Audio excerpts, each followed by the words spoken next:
يا أيها الذين آمنوا استجيبوا لله وللرسول إذا دعاكم لما يحييكم واعلموا أن الله يحول بين المرء وقلبه وأنه إليه تحشرون. إن الحمد لله نحمده ونستعينه ونستغفره. baganda bange b'ekitiibwa a'zamu ni'ma fi hadhihi alhaya ni'matu al-iman. baganda bange ab'ekitiibwa ekyengera ekinene nnyo kuno ku duniya omwanadamu talina okwewaana nakyo kyabukkiriza. bannange tulagatedde nnyo, tulowooza tukyalina obudde buwanvu, tulowooza tukyalina obudde bukyalina okuzanyiramu naye bannansi bwe kiri. tugezaako okubeera nga tuyingiza eddiini mu bulamu bwaffe, naye abantu bagoba obugobya eddiini. eddiini mu maka gaffe tugijjeemu tugobamu ngoba esipiriiti. abantu bagoba eddiini mu maka gaabwe. seeka agezaako okubeera nga assa Qur'ani mu maka ebeere ng'esomwa, omukyala amugamba kyusa. abakulembeze bagezezzaako okuyingiza eddiini mu nsi zaabwe. abantu bagamba ffe tetwagala bya ddiini. bannange tekigwanira.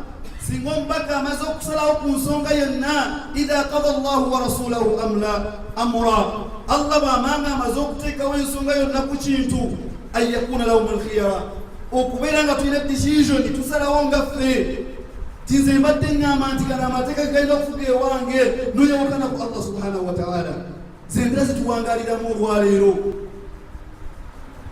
abantu tebatidde Mungu. omuntu awangadde ne mukyala we emyaka n'emyaka tamuwawanga, agamba tukyesitadinga. omubaka bwatu bye yatugamba, natutegeza n'atugamba nti la khaira fi shay'in akhiruhu nnar. bannange tewali kalungi mu kintu kyonna, tewali kalungi mu mukyala yenna, tewali kalungi mu musajja yenna nga ku nkomerero agenda kukuyingiza muliro.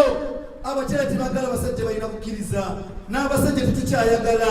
kyawe sirabasana mulawa kusisi tebakyayagala. eddiini tukigoba bukobya esembere yegende. naye nga yakubya ababaka eberenge etutuukako. maka gaffe temuli ddiini, abaana baffe tebalina ddiini. shayitaani ebeetambula mu Makka, esanga omuwala muhajjaba yebikiridde bulungi, emuyita yazaniya, owange mwenzi gwe. omwana n'agamba lestu bizaniya, munnange siri mwenzi, tondaba bwe nyambadde.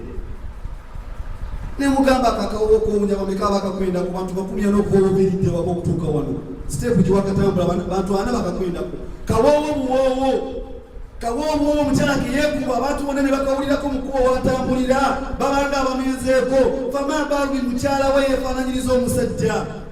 laana Allahu man shabbaha, laana Allahu mura'a. Allah yalalire omukazi eyeefaananyiriza omusajja.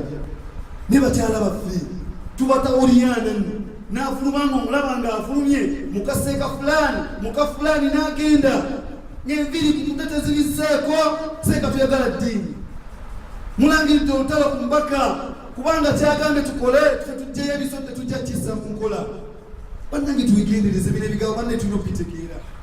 ofuna otya obuvumu? mbaka sallallahu alayhi wasallam atugambye twawula abaana mu bisenge byaffe nga bawezezza emyaka 9, tubawula ebisenge buli omwasula gyasula walala myaka 12.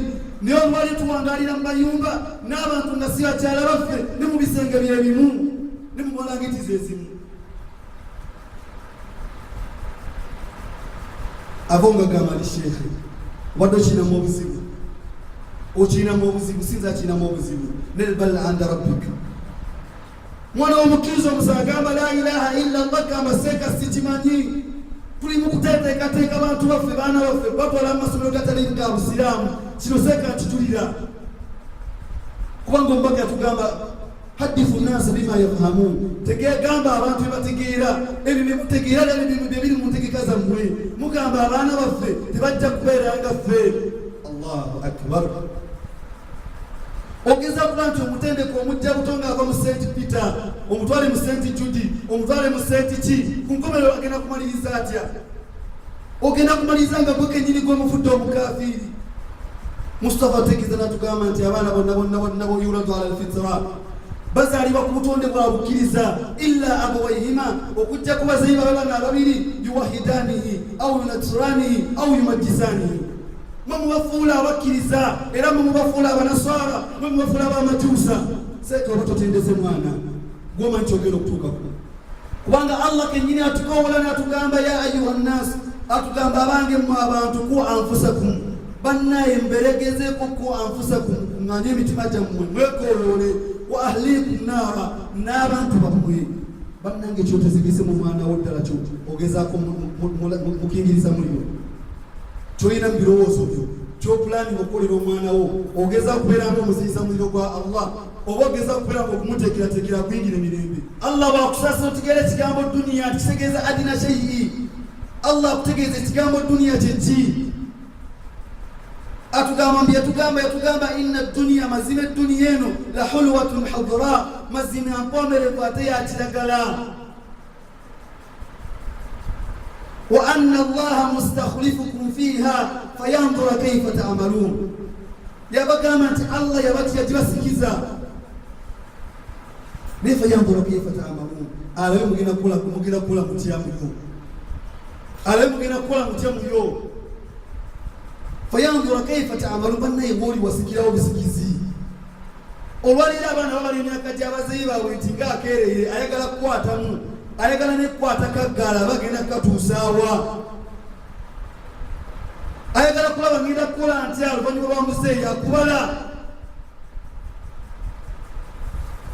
watilka masakinuhum lam tuskanu min ba'dihim illa qalila mwe mwasulanga mwe mwawangaalira nti wakyaliwo bawangaalirawo olwayiroddayoko mukyalo tutera okudda mu byalo byaffe twazalira nkulayiri zisembayo mabega naye kati ffe tusooka ffe basajja bakulu ku byalo byaffe naawe ddayo ewamuolabe ogenda kulaba nga gwosooka ku layini esooka weebuuze ffe batusembyanga ne lwaki nze ndi ku layini esooka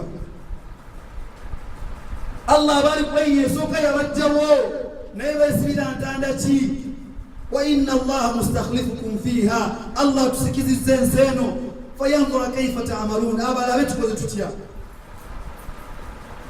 atugamba fattaku dunya wattaku nisa bannaye twegendereze nnyo abantu tuteeka mu maka gaffe ombako otuuka otugamba nti fadfaru bidhati ddiini tawbatu yadaka bannaye mutwale abantu abalina eddiini naye abantu bakyava ku ddiini abakyala tebaagala abasajja ba ddiini naffe abasajja bamasheekha abasomye ku buseebu twagala abantu ba ddiini ekikimu babani Isirayiri ekyalabira kubeera nga bazikiira yali mukyala kyava agamba ala wa inna bani adam khuliqu fi tabakatin shatta timazima babani adam abaana adamu Allah yabeeranga abatonda mu ntonda ez'enjawulo khuliqu fi tabakatin shatta Allah yatonda mu ntonda za njawulo n'agamba minhum man yuladu mu'mina mulimu abazaalibwa nga bakkiriza wa yahya mu'mina n'awangaala nga mukkiriza wa yamuutu mu'mina allahumma ij'alna minhum mulimu abaddu ba Allah bawangaala bazaalibwa nga bakkiriza ne bawangaala nga bakkiriza ne bafa nga bakkiriza wa minhum era mulimu miteeko gy'abantu mayuladu kafira mulimu abazaalibwa nga bakafiri nga bawakanyi wa yahya kafira ne bawangaala nga bawakanyi tebalimu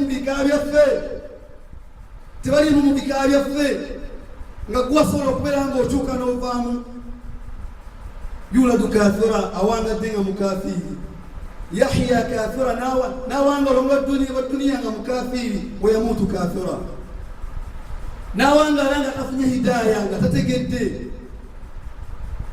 wa walina kuwonera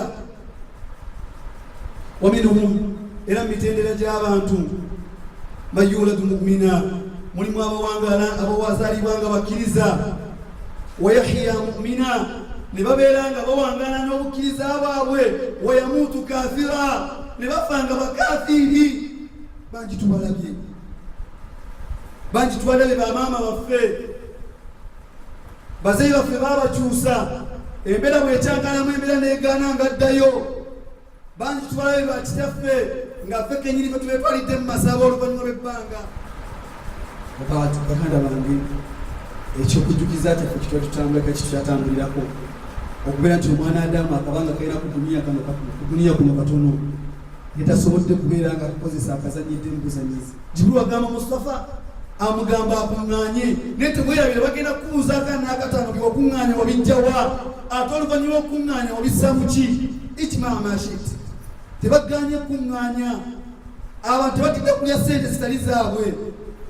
Abantu tebatidde kubeera nga batubira obujulizi obutali butuufu naye wakuba alina kyagenda okubeera nga afunawo. Jibril agamba Mustafa kola byosobodde okubeera nga okola fa innaka tujiza, ogenda kubeera nga osasula ku ekyo kyewakola. Baganda bange olina omulimu gwokoze gwosobola mu maaso ga Allah nti guno olinawo omwana gwotendese ng'osobola omweyimirizaako mu maaso ga Allah n'ogamba nti omwana ono Allah namulabba ku tarbiya islamiya. Osobola okwagayo mukyala mu maaso ga Mungu n'ogamba nti Allah ono mukyala wange namukumira ku mateeka, yafulumanga ewaka nga amaze omugana tofuluma bw'otyo. Ne tubatadde fala asafu okukola twalibuuka ne tutalifaako alhamdulillah, naye bafulumye batyogera gye bagenzi.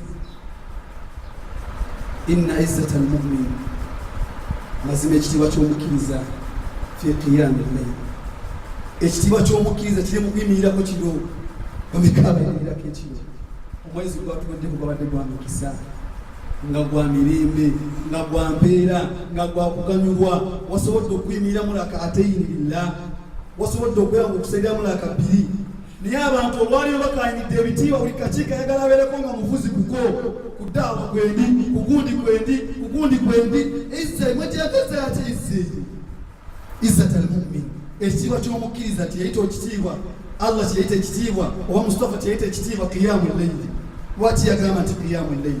Kubanga yu'mal bil ikhlas, osali swalayo nga ya ikhlas billah, osali swalayo nga teriko muntu akulaba, toliika kuzuukusiza okujjako gweweeza okusa, noyimirira mu maaso ga Allah n'obwatibula obuzibu bw'olina n'abutumulamu. Izzata almu'min fi qiyami al-layl, izzata almu'min fi qiyami al-layl.